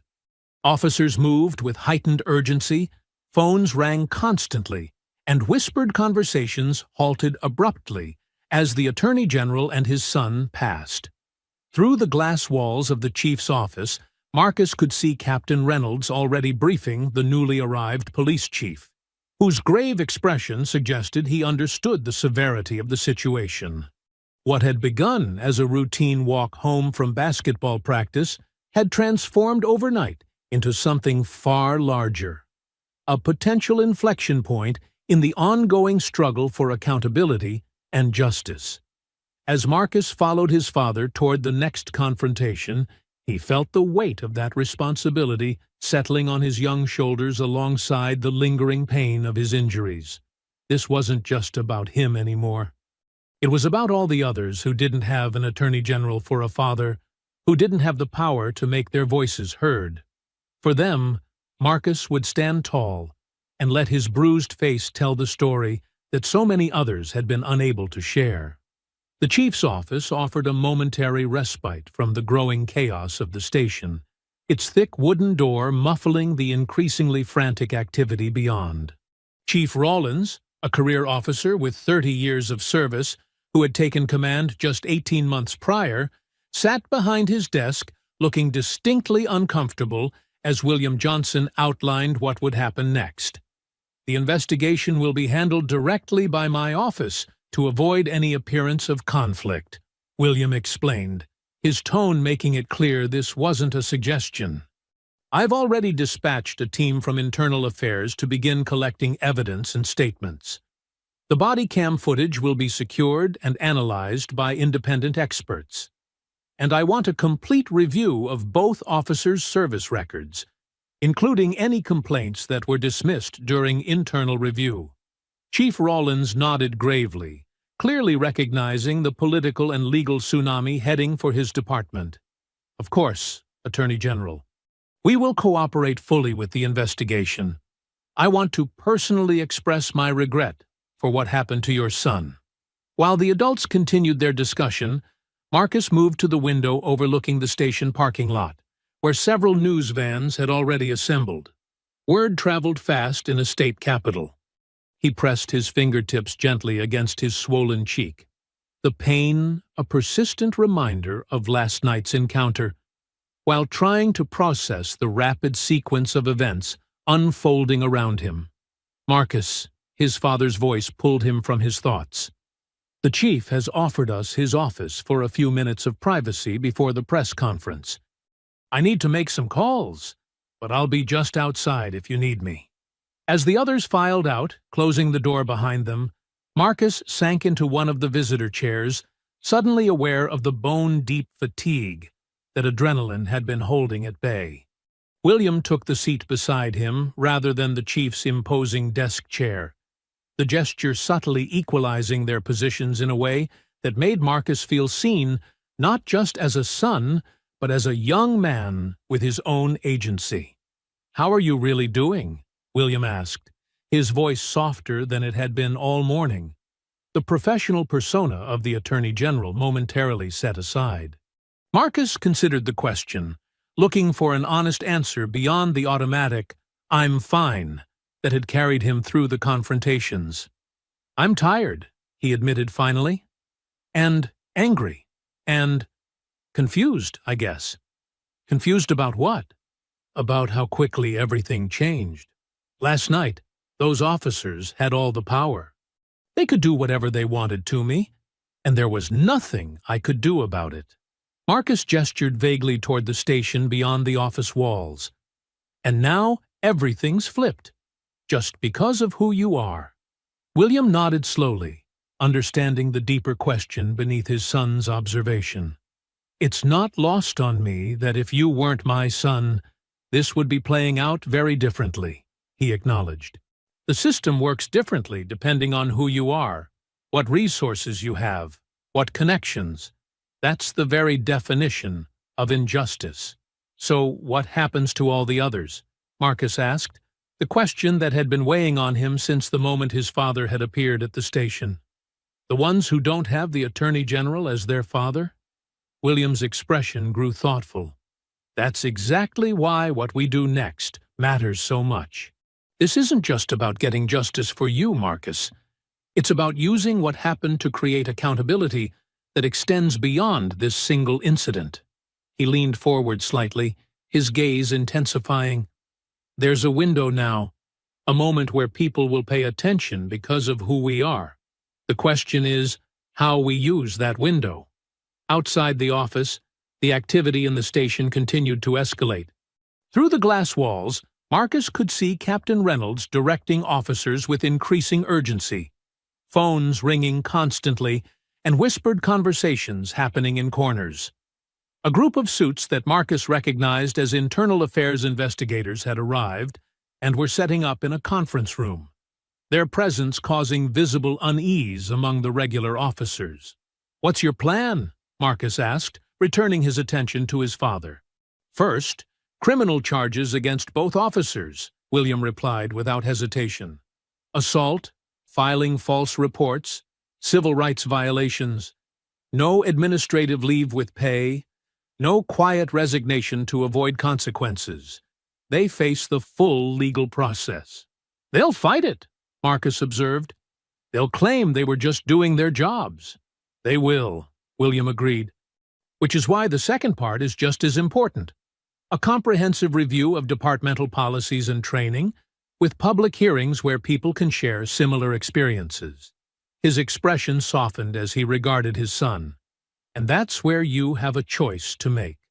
"What choice?" about how public you want to be in this process. Your testimony, your face. William gestured to Marcus's visible injuries. These have power. They tell a story that statistics and policies can't convey. But putting yourself in that position comes with a cost. Scrutiny, exposure, questions about every aspect of your life from people looking to discredit you. Marcus considered this, understanding the weight of the decision. His father was offering him an out, a way to seek justice without becoming the public face of it. The easier path would be to let the legal process unfold from the background, to return to school and basketball and the normal life of a 17-year-old. But the memory of Officer Delaney's words echoed in his mind. So, the AG's kid gets special treatment. The accusation had stung precisely because it contained a kernel of truth. His father's position meant justice for him. But what about all the others who had faced similar or worse treatment, with no recourse? I want to speak, Marcus decided, his voice growing more certain with each word. At the press conference, at the hearings, wherever it will help. People need to see what happened. Pride flickered across William's face, though concern lingered in his eyes. Are you sure? Once we take this public, there's no going back. The media, the defense attorneys for the officers, they'll come at you hard. I'm sure, Marcus confirmed, straightening in his chair despite his fatigue. You always taught me that having privilege means using it to help others. This is how I can do that. William nodded, reaching out to place a hand on his son's shoulder. Then we'll do this together. But remember, you set the boundaries. If it gets to be too much, you tell me, and we'll adjust. A knock at the door interrupted their conversation as Diane Chen, William's chief of staff, entered with an air of controlled urgency. Sir, the press conference is set for noon. We've got all major networks confirmed, and the governor called again. He's supportive, but wants to be briefed before you speak. She glanced at Marcus, her professional demeanor softening slightly. How are you holding up, Marcus? I'm okay, he assured her, the response becoming more automatic with each repetition. The body cam footage has been downloaded to a secure server, Diane continued, turning back to William. Michael thinks we should show selected portions at the press conference, with your approval. William considered this before looking to Marcus. That's your call. It's your experience they captured. Marcus didn't hesitate. Show it.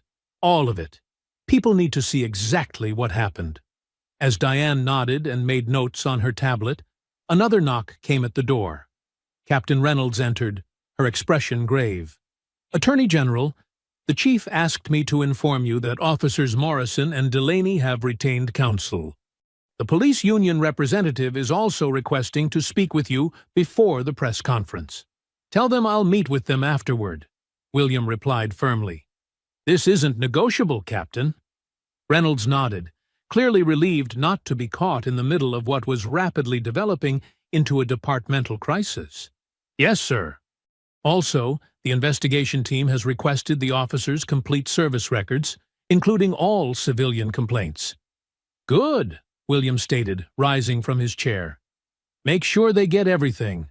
No redactions, no conveniently missing files. As Reynolds departed, Marcus stood as well, wincing slightly at the stiffness in his muscles from the night spent in the holding cell. The clock on the wall showed just over an hour until the press conference. An hour until his private trauma would become public record. His bruised face a symbol of something much larger than one teenager's encounter with two officers. Ready? William asked, studying his son's face with paternal concern. Marcus nodded, drawing himself up to his full height, despite the fatigue and pain. Ready? Together, they stepped out of the chief's office into the storm that awaited. Father and son united not just by blood, but by a shared commitment to ensuring that what had happened the night before would have consequences that extended far beyond their family. The press room at police headquarters was filled beyond capacity when they arrived, Reporters from local and national outlets packed shoulder to shoulder, cameras and microphones at the ready. A murmur rippled through the crowd as William entered with Marcus at his side, the teenager's bruised face drawing every eye in the room. William stepped to the podium, the familiar posture of the state's chief law enforcement officer in full professional mode, while Marcus stood slightly to the side, back straight despite his fatigue.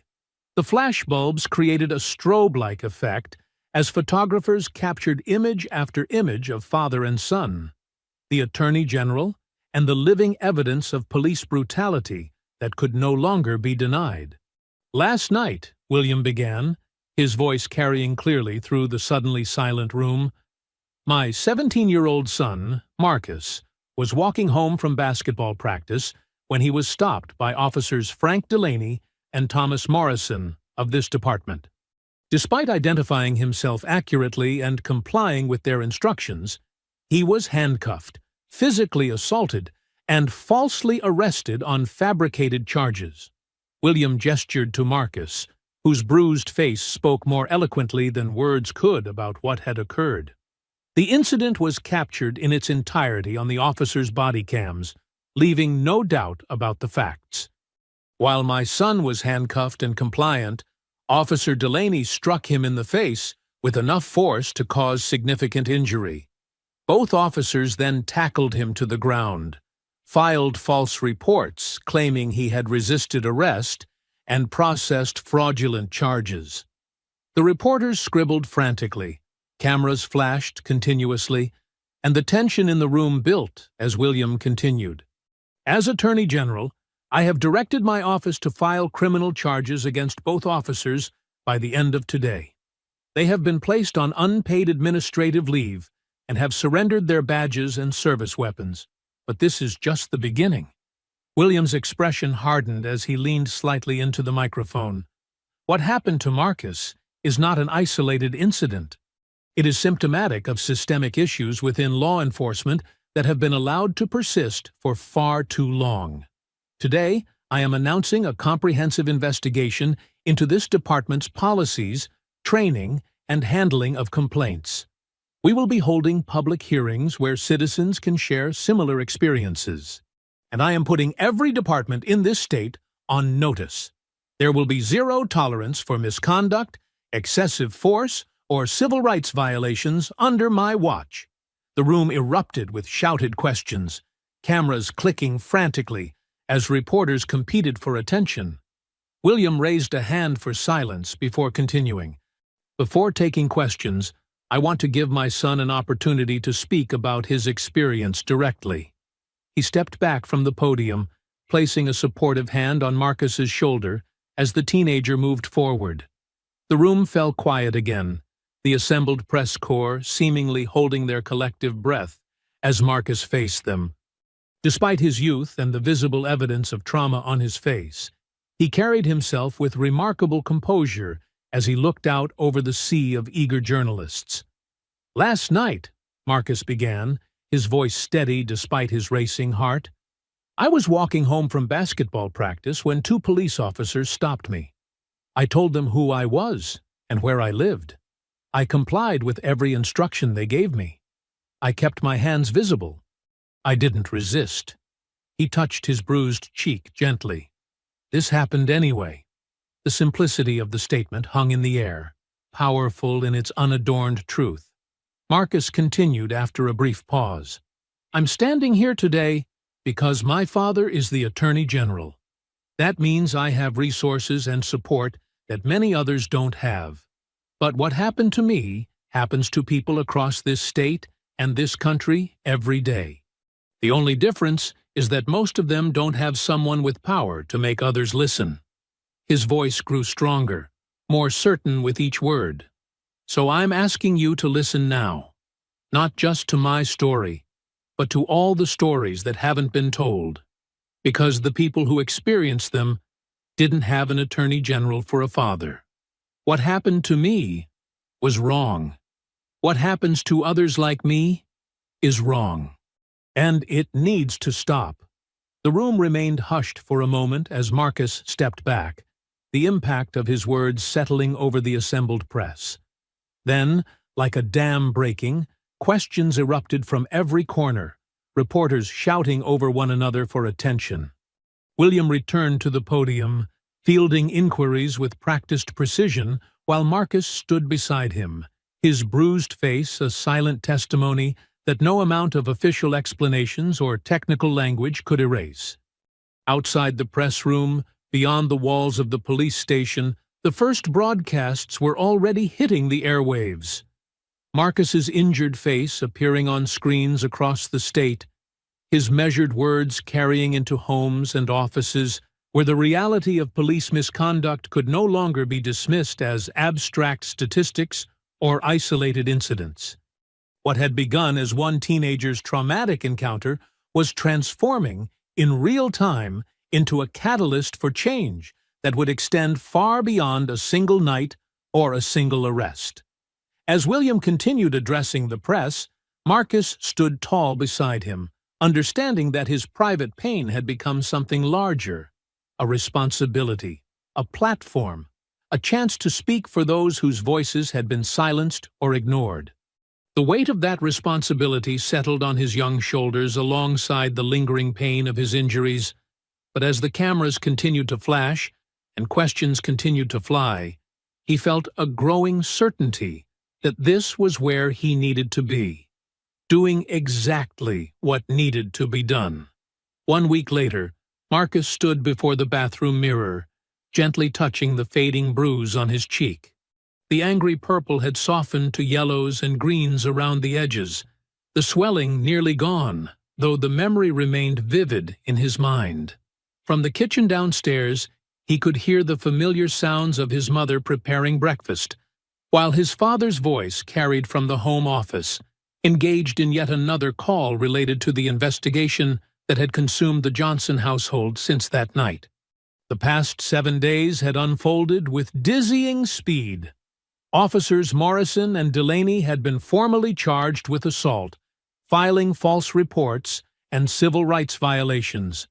The announcement coming just hours after the press conference, accompanied by their booking photos that now appeared alongside Marcus's bruised face in news coverage across the country.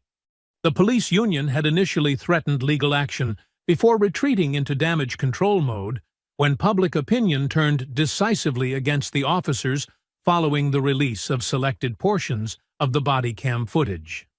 Chief Rawlins had announced his early retirement 3 days later, positioning it as creating space for new leadership, though everyone recognized it as the political casualty it was. Captain Reynolds had been named interim chief, with a mandate for reform that included implementing body cameras for all officers, revising use-of-force policies, and establishing an independent civilian review board.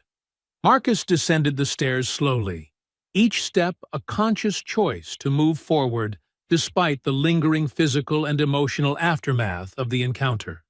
In the kitchen, his mother looked up from the stove with a warm smile that couldn't quite mask the protective concern that had characterized her interactions with him since that night. "How are you feeling this morning?" Catherine asked, sliding a plate of pancakes onto the counter. "Better," Marcus replied, the answer more truthful than it had been in previous days. "The soreness is mostly gone." His father entered the kitchen, ending a call with a terse, "Keep me updated," before pocketing his phone and joining them. William's expression brightened slightly as he regarded his son. "Ready for today?" Marcus nodded, though uncertainty flickered briefly across his features. Today marked his return to school after a week's absence, a return that would be complicated by his newfound visibility as both victim and symbol. His face had been on every news channel, his words quoted in newspapers and shared across social media. What had been a private trauma had become a public narrative that extended far beyond his control. "You don't have to do this interview tonight if you're not ready," Catherine reminded him, referring to the national news program that had requested an exclusive with the Johnson family. "No one would blame you for wanting more time." Marcus shook his head slightly. "The longer we wait, the easier it becomes for people to forget or move on. We need to keep the pressure on while people are still paying attention. William studied his son with a mixture of pride and concern. You've taken on a lot for someone your age. It's okay to set boundaries, to take space for yourself in all of this. I know, Marcus acknowledged, the maturity in his voice belying his 17 years. But every time I think about stepping back, I remember what you always taught me, that having privilege means using it to help others. This is how I can do that right now. The drive to school passed mostly in silence, both father and son lost in their own thoughts. As they approached the campus, Marcus could see the news van parked across the street, despite the school administration's efforts to keep media at bay.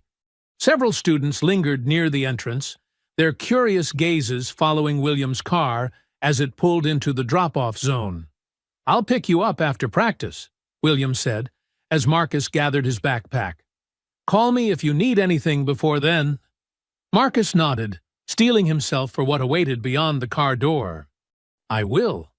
The school hallways fell into hushed whispers as he made his way to his locker, the fading bruise on his face drawing every eye despite his classmates' attempts at subtlety. Some offered awkward smiles or brief words of support.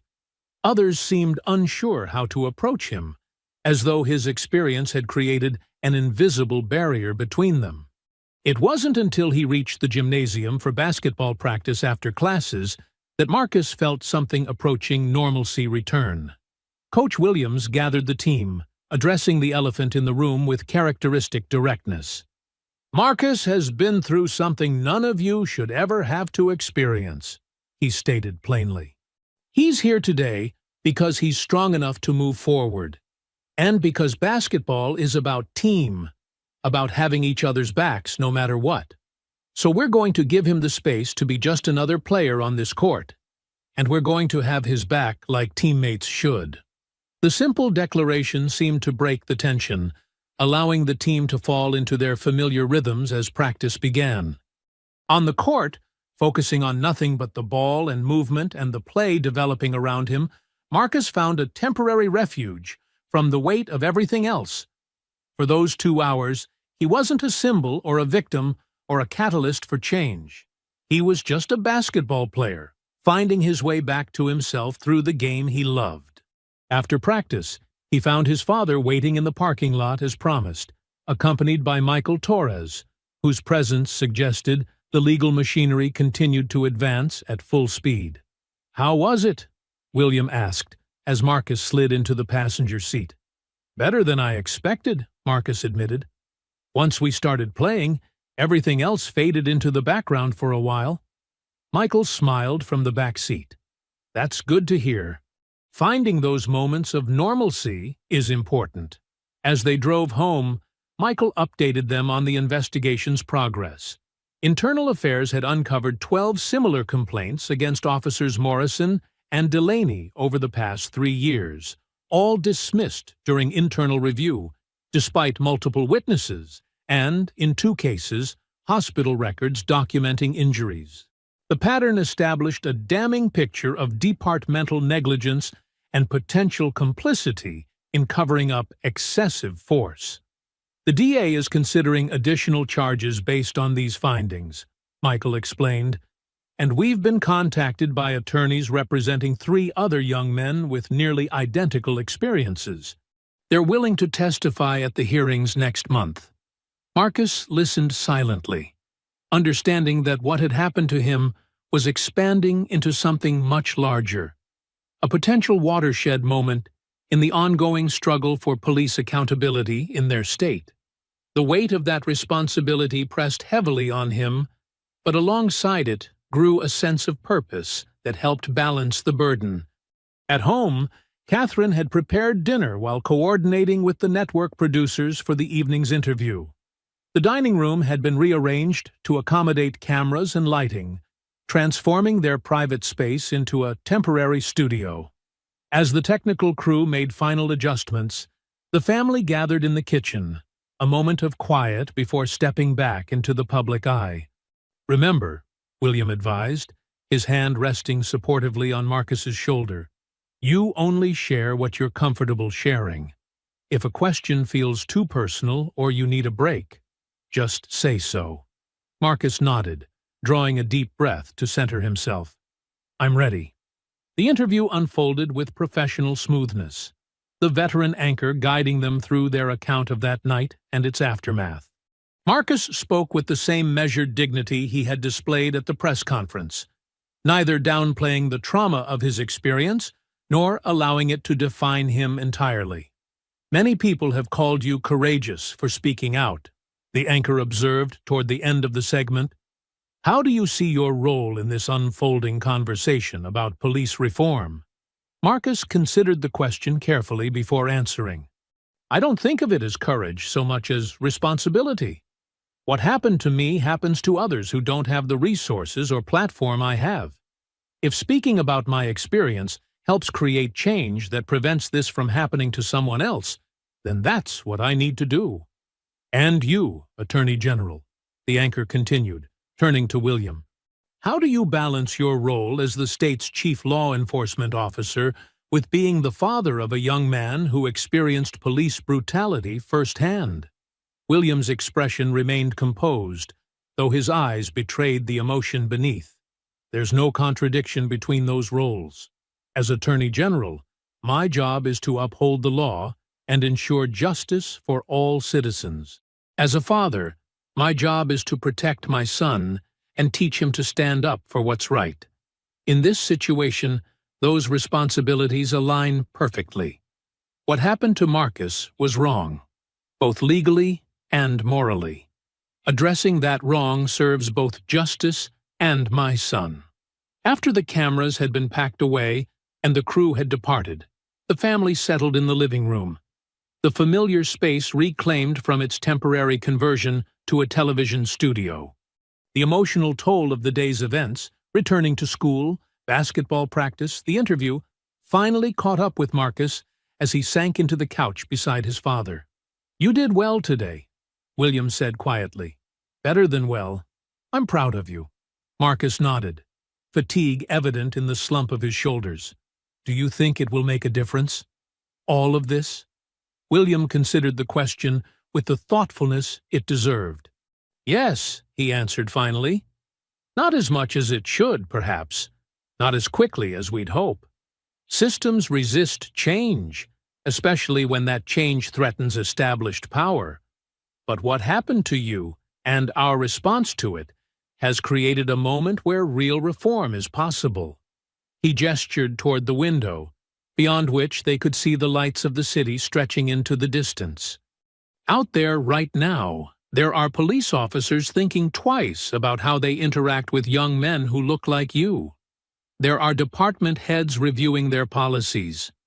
There are lawmakers considering legislation. And most importantly, there are young people who see that standing up and speaking out can actually lead to consequences for those who abuse their power. Catherine joined them, sitting on Marcus's other side and taking his hand in hers. Change happens in moments like these, when something that's been invisible to many becomes impossible to ignore. Your voice helped make that happen. Marcus absorbed their words, finding comfort in the sense of purpose they offered.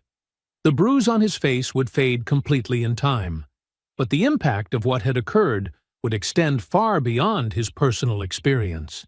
In the aftermath of trauma, he had found not just resilience, but resolve, a determination to ensure that his story became part of a larger narrative of accountability and change. 3 weeks later, Marcus stood at the free throw line in the final minutes of a tied game against their crosstown rivals. The gymnasium was packed, the crowd noise a constant roar as he bounced the ball twice, finding his rhythm. The bruise on his face had faded completely, though journalists still occasionally mentioned it in stories about the ongoing investigation and upcoming trial. Officers Morrison and Delaney had been fired officially the previous week, their termination letters citing violations of departmental policy and state law, in language that left no room for ambiguity. The departmental review was proceeding with surprising transparency, under Interim Chief Reynolds's leadership, with public hearings scheduled to begin the following month. Marcus was slated to testify, along with several other young men who had come forward with similar experiences. As he prepared to shoot, Marcus caught sight of his father in the stands, William having left work early to attend the game. Their eyes met briefly across the distance, a moment of connection that carried the weight of everything they had experienced together since that night. Taking a deep breath, Marcus released the ball with perfect form, watching as it arced toward the basket. The net snapped as the shot went through cleanly, putting his team ahead with seconds remaining on the clock. The crowd erupted. His teammates swarmed around him in celebration. And for that moment, Marcus was simply a basketball player who had made a crucial shot.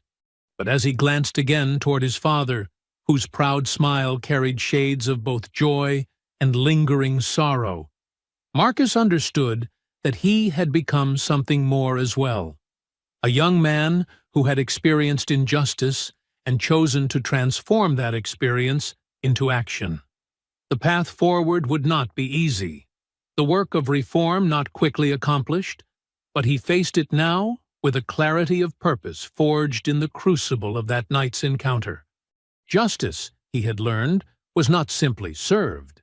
It was fought for, demanded, and claimed through persistent effort and unwavering resolve. And in that ongoing struggle he had found not just his voice, but his place in a movement larger than himself. A movement that would continue long after his own story had faded from the headlines. As the final buzzer sounded and his teammates lifted him onto their shoulders in victory, Marcus allowed himself to fully inhabit the moment, to be both the basketball player celebrating a win and the young man committed to ensuring that what had happened to him would lead to meaningful change. In that balanced identity, he found a way forward that honored both who he had been before that night and who he had become in its aftermath. Justice had been served, but the work continued, and Marcus Johnson, his father's son in more ways than one, was ready to do his part. I hope you enjoyed that story. Please share it with your friends and subscribe so that you do not miss out on the next one. In the meantime, I have handpicked 2 stories for you that I think you will enjoy. Have a great day.